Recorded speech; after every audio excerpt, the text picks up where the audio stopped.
देखिए, सबसे पहले आपको यह जानने की ज़रूरत है कि पावर ऑफ कंपाउंडिंग है क्या। कंपाउंडिंग का हमारी लाइफ में क्या यूज़ है, कैसे आप कंपाउंडिंग का यूज़ करके अपने पैसे को मल्टीप्लाई कर सकते हो। मान लीजिए आपके पास 1,000 रुपये हैं और आपके 1,000 रुपये पे 10% का रेट ऑफ इंटरेस्ट से हर साल बढ़ता है। तो यहाँ पे पावर ऑफ कंपाउंडिंग कैसे मैजिक दिखाती है, चलिए देखते हैं। पहले साल आपके पास 1,000 रुपये के बजाय 1,100 रुपये हो जाएंगे, क्योंकि यह 10% रेट ऑफ इंटरेस्ट से बढ़ रहा है। अब अगले साल यह 10% का रेट ऑफ इंटरेस्ट 1,000 रुपये पे नहीं लगेगा, यह लगेगा 1,100 रुपये पर। अब आपके पास दूसरे साल हो जाएंगे 1,210 रुपये। अब तीसरे साल 10% का रेट ऑफ इंटरेस्ट लगेगा 1,210 रुपये के ऊपर और आपके पास हो जाएंगे 3,031 रुपीज़ एंड सो ऑन। अब बात करते हैं सिंपल इंटरेस्ट और कंपाउंडिंग इंटरेस्ट में डिफरेंस क्या होता है। चलिए इसे एक एग्जांपल से समझते हैं। दो दोस्त हैं, एक का नाम है हर्ष और दूसरे दोस्त का नाम है सिद्धार्थ। दोनों की एज है 20 साल। दोनों सोचते हैं कि अपनी वेल्थ को बढ़ाना चाहिए और उनका टारगेट है 60 साल की एज में रिटायरमेंट होना। अब हर्ष अपना 1,00,000 रुपए एफडी में इन्वेस्ट करता है और सिद्धार्थ अपना 1,00,000 रुपए निफ्टी 50 में इन्वेस्ट करता है। तो दोनों 40 साल तक अपना पैसा इन्वेस्ट करते हैं। इन दोनों का रेट ऑफ इंटरेस्ट था 12%। अब इनकी एज हो चुकी है 60 साल। अब हर्ष अपना पैसा एफडी से निकालने के लिए सोचता है। हर्ष अब बैंक जाता है और देखता है कि 1,00,000 रुपए 12% के हिसाब से कितना बन चुका है। वह देखता है मेरा पैसा 6,70,000 में बन चुका है। और अब सिद्धार्थ भी देखता है कि मेरा 1,00,000 रुपए कितना बन चुका है। वह शॉक हो जाता है, और हो भी क्यों ना, क्योंकि वो 1,00,000 रुपए 40 लाख में बन चुका था। हर्ष के सिर्फ रह गए 6 लाख, बट सिद्धार्थ के बन गए 40 लाख। ये कैसे हुआ, चलिए आपको मैं बताता हूँ। हर्ष का पैसा 12% सिंपल इंटरेस्ट के साथ ग्रो हुआ और सिद्धार्थ का पैसा 12% कंपाउंडिंग इंटरेस्ट के साथ ग्रो हुआ। इसी को कहते हैं पावर ऑफ कंपाउंडिंग।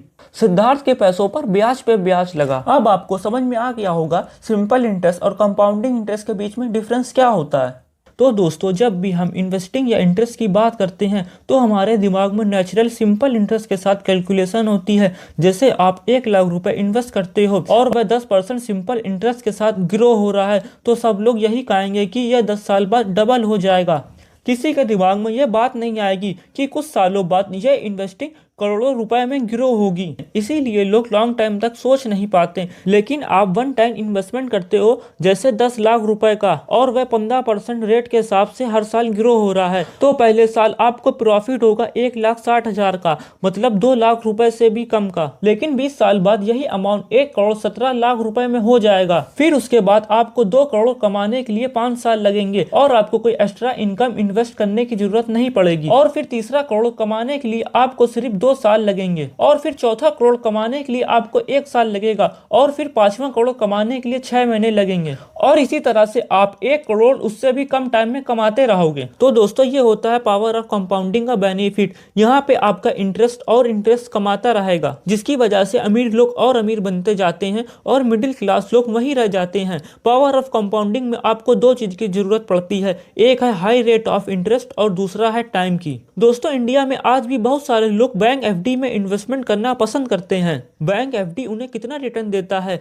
मैक्सिमम 5 से 6%। बट आपको पता है इंडिया में महंगाई ऑन एवरेज 7% के हिसाब से ग्रो होती है। अब आप जरा सोचिए, जो लोग बैंक एफडी में इन्वेस्ट करते हैं उनका पैसा बढ़ेगा या घटेगा?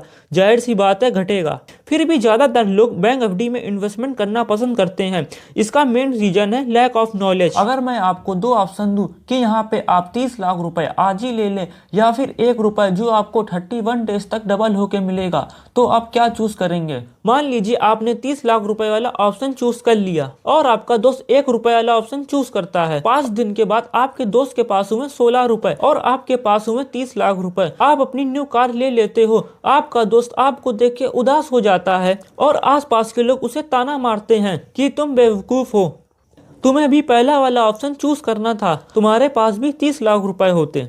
20 दिन के बाद आपके दोस्त के पास हुए 5,000 रुपए। आपका दोस्त सोचता है कि इतना सब्र करने के बाद उसके पास सिर्फ 5,000 रुपए हैं, आपके पास 30 लाख रुपए हैं। आप अपने डिसीजन पर बहुत प्राउड फील कर रहे हो, लेकिन थोड़ा सब्र रखिए, क्योंकि 29 दिन पर यह रुपए 27 लाख रुपए हो जाते हैं और 31 डेज पर 1 करोड़ रुपए से ज्यादा हो जाते हैं, यानी आपके पैसों से 3 गुना ज्यादा। यह है पावर ऑफ कंपाउंडिंग, जिसे आपके दोस्त ने यूज किया लेकिन आपने नहीं किया। कंपाउंडिंग धीरे धीरे एक बहुत बड़ा इम्पैक्ट क्रिएट कर देती है। अगर हम कंपाउंडिंग का ग्राफ देखें तो वह कुछ ऐसा है। शुरू में रिजल्ट बहुत स्लो होते हैं, लेकिन हम लॉन्ग टाइम तक इन्वेस्टमेंट करते हैं तो तेजी से चीजें बढ़ जाती हैं। अब समझते हैं कि लोग पावर ऑफ कंपाउंडिंग को अपने लिए यूज क्यों नहीं कर पाते। तो 2012 में मेरे दोस्त ने 50 लाख की एक प्रॉपर्टी ली थी और वह अभी 10 साल के बाद प्रॉपर्टी की वैल्यू 1 करोड़ रुपए हो गई है। और दूसरी तरफ उसने 2 साल पहले म्यूचुअल फंड में इन्वेस्टमेंट करना शुरू किया और उसने 500 रुपए की SIP इन्वेस्टमेंट करी, लेकिन पहला पेमेंट होने के बाद उसने SIP को स्टॉप कर दिया। तो यहाँ पे 500 रुपए इन्वेस्टमेंट होके 700 रुपए में हो चुके हैं।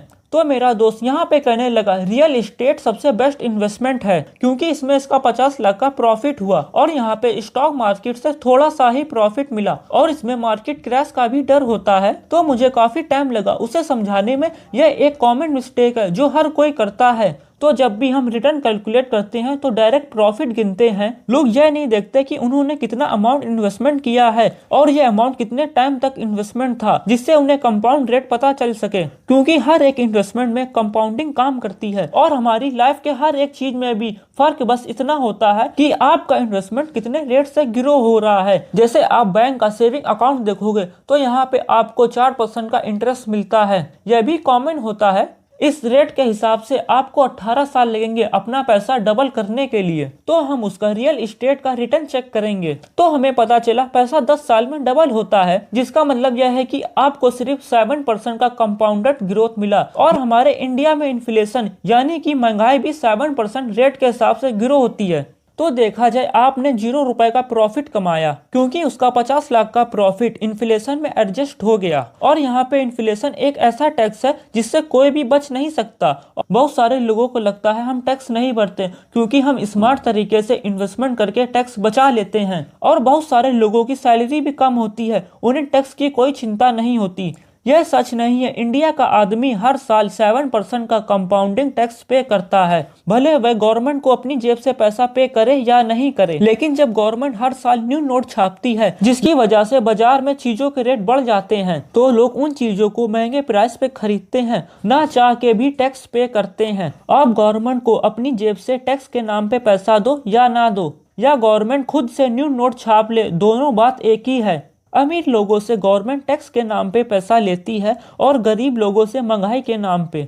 और ये इन्फ्लेशन का टैक्स उन लोगों को सबसे ज्यादा परेशान करता है जो लोग सेविंग नहीं करते या फिर टैक्स बचाने के लिए अपने पैसों को सही जगह इन्वेस्ट नहीं करते, जहां से उन्हें 7 से 8% का रिटर्न मिलता है। तो वह जितना प्रॉफिट कमाते हैं वह पूरा प्रॉफिट इन्फ्लेशन में एडजस्ट हो जाता है और यह बात उन लोगों को पता ही नहीं चलती है और यह लोग अपनी पूरी जिंदगी निकाल देते हैं इसी इन्फ्लेशन के टैक्स को पे करते करते। लेकिन कभी समझ में नहीं आता कि एक्चुअल में क्या हो रहा है। सेविंग भी कर रहे हैं और इन्वेस्टिंग भी कर रहे हैं, लेकिन अमीर नहीं हो पा रहे। कंपाउंडिंग में 2 मेन पार्ट होते हैं। सबसे पहला है रेट ऑफ कंपाउंड